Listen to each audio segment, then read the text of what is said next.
You were on your way home when you died. It was a car accident. Nothing particularly remarkable, but fatal nonetheless. You left behind a wife and 2 children. It was a painless death. The EMTs tried their best to save you, but to no avail. Your body was so utterly shattered that you were better off. Trust me. And that's when you met me. Wait, what happened? You asked. Where am I? You died, I said, matter-of-factly. No point in mincing words. There was a truck, and it was skidding. Yep, I said. I died? Yep, but don't feel bad about it. Everyone dies, I said. You looked around. There was nothingness. Just you and me.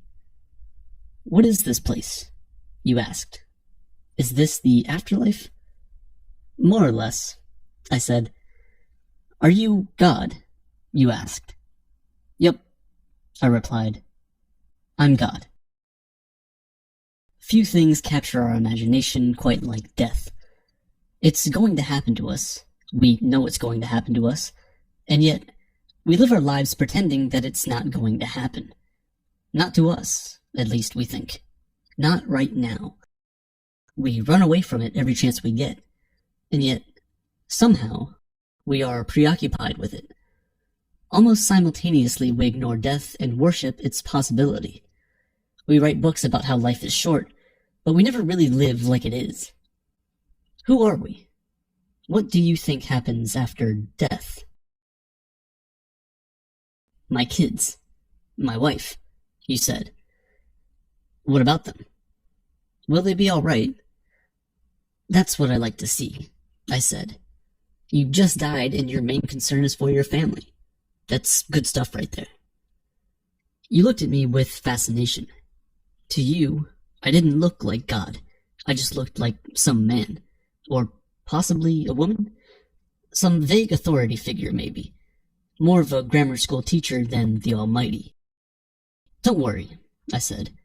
They'll be fine. Your kids will remember you as perfect in every way. They didn't have time to grow contempt for you. Your wife will cry on the outside, but will be secretly relieved. To be fair, your marriage was falling apart. If it's any consolation, she'll feel very guilty for feeling relieved. Oh, you said. So what happens now? Do I go to heaven or hell or something?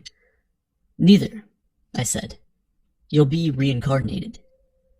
Ah, you said. So the Hindus were right. All religions are right in their own way, I said. Walk with me. You followed along as we strode through the void. Never was there a time when I did not exist, nor you, nor all these kings, nor in the future shall any of us cease to be. As the embodied soul continuously passes, in this body, from childhood to youth to old age, the soul similarly passes into another body at death. A sober person is not bewildered by such a change. And worn-out garments are shed by the body. Worn-out bodies are shed by the dweller within the body. New bodies are donned by the dweller, like garments. These are the words from the Bhagavad Gita, one of the holy scriptures of Hinduism. In it are verses about the seemingly unending cycle of life and of reincarnation. Every version of a being acts and reacts, and their actions determine how they are going to be manifested in the next life. We commonly refer to this as karma. This continues nearly eternally, till the soul yearns for a higher sense of being, which it can ultimately achieve once it rids itself of all desires, ego, or pleasure. The yearning for a higher being is only truly meant when no such yearning exists. So, is this life, the one we're living right now, just a mere test? Where are we going? Nowhere in particular, I said. It's just nice to walk while we talk. So what's the point then? You asked. When I get reborn, I'll just be a blank slate, right? A baby. So all my experiences and everything I did in this life won't matter. Not so, I said. You have within you all the knowledge and experiences of all your past lives, You just don't remember them right now. I stopped walking and took you by the shoulders. Your soul is more magnificent, beautiful, and gigantic than you can possibly imagine.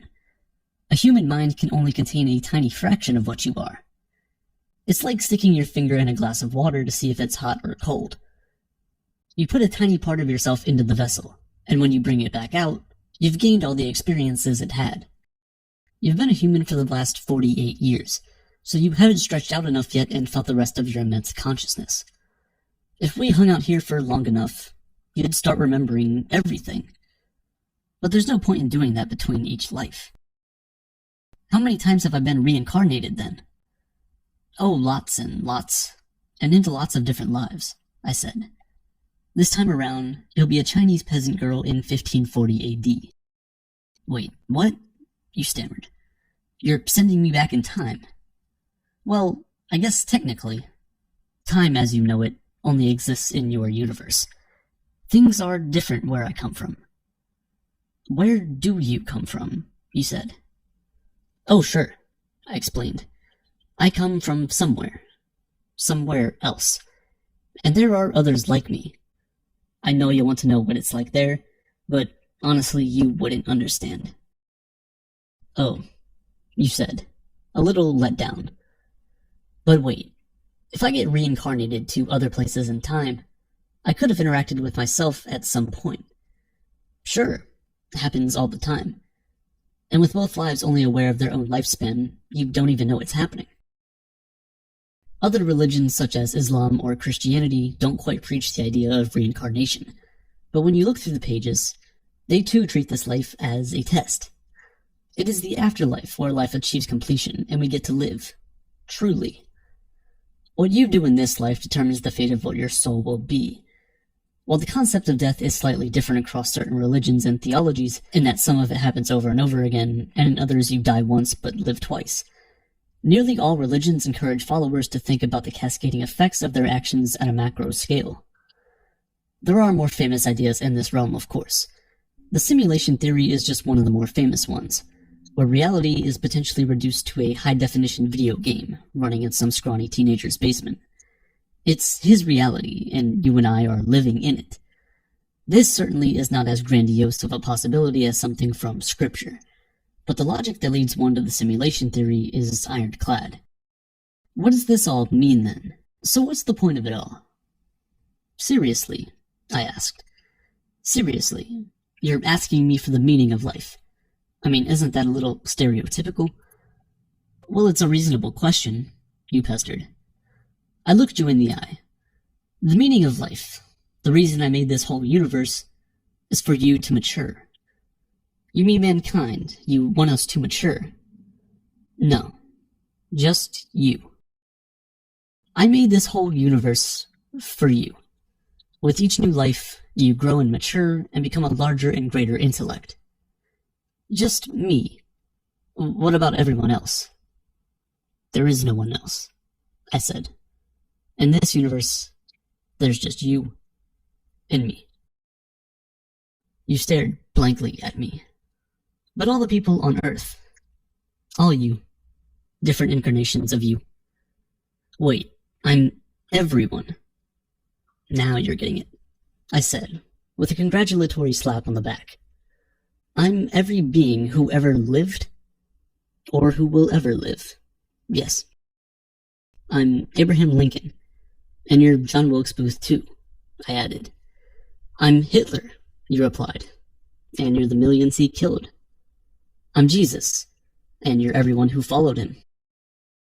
You fell silent.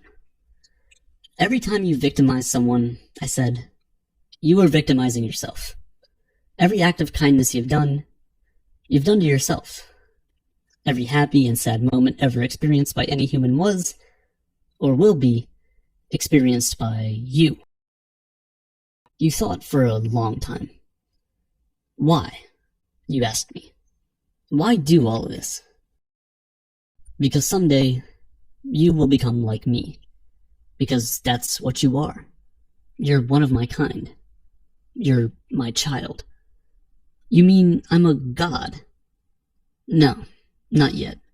You're a fetus. You're still growing. Once you've lived every human life throughout all time, you will have grown enough to be born. So the whole universe, you said, it's just an egg, I answered. Now it's time for you to move on to your next life. And I sent you on your way. Whether you believe in an organized religion or not, we've all wondered what happens when our eyes close for that one last time. Maybe we watch our lifeless bodies as our souls float away. Maybe we try to call upon our loved ones to let them know it's all going to be okay, but they just never listen. Maybe nothing happens at all. Maybe there is no meaning. Andy Weir's short story, supposedly written in less than an hour, does talk about an afterlife scenario, but that's not really the message he's trying to deliver.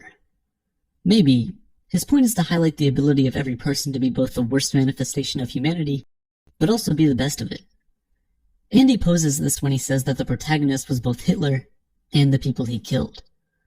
It's hypothetical, of course, but then again, how far are we at any given time from the worst version of ourselves?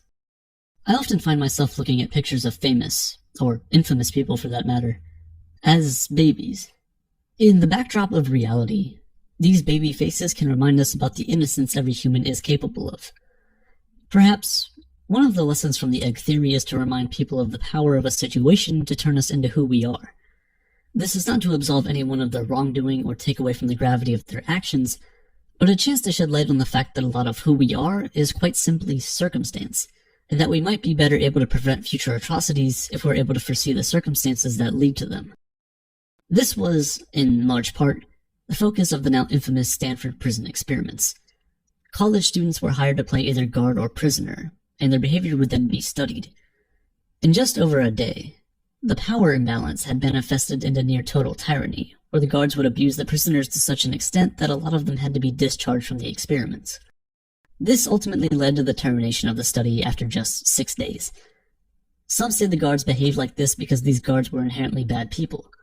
Others say it was the power imbalance that was always set for an outcome like this. I urge you to read into it yourself, but these studies do demonstrate, and quite reassuringly so, that there may be more bad circumstances than bad people in this world.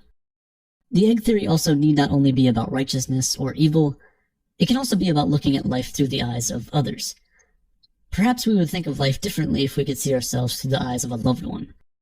We often tend to be harsh on ourselves for mistakes, but if a friend were to make the same mistake, we would try and support them. Why should we treat ourselves harsher than we would treat a friend? Imagine being a parent and finally getting to understand their worries for when they said they couldn't sleep when you didn't call. Imagine how we might rethink our worldviews if we could look at things through the eyes of someone who disagrees with us. In fact, that is supposedly the origin of the story. Not some near-death experience that Andy Weir had, but rather a disagreement with his aunt. What would a world like that be? When empathy becomes more than just leaving words unsaid, and turns into a feeling, an emotion that you don't have to interpret, but rather feel yourself.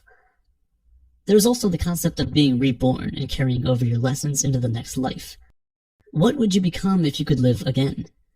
If you knew then what you know now, how would you do things differently? What if you never got that chance? Who am I kidding? Luckily, we get that chance every day. As Confucius once said, every man has 2 lives, and the second starts when he realizes he has just one.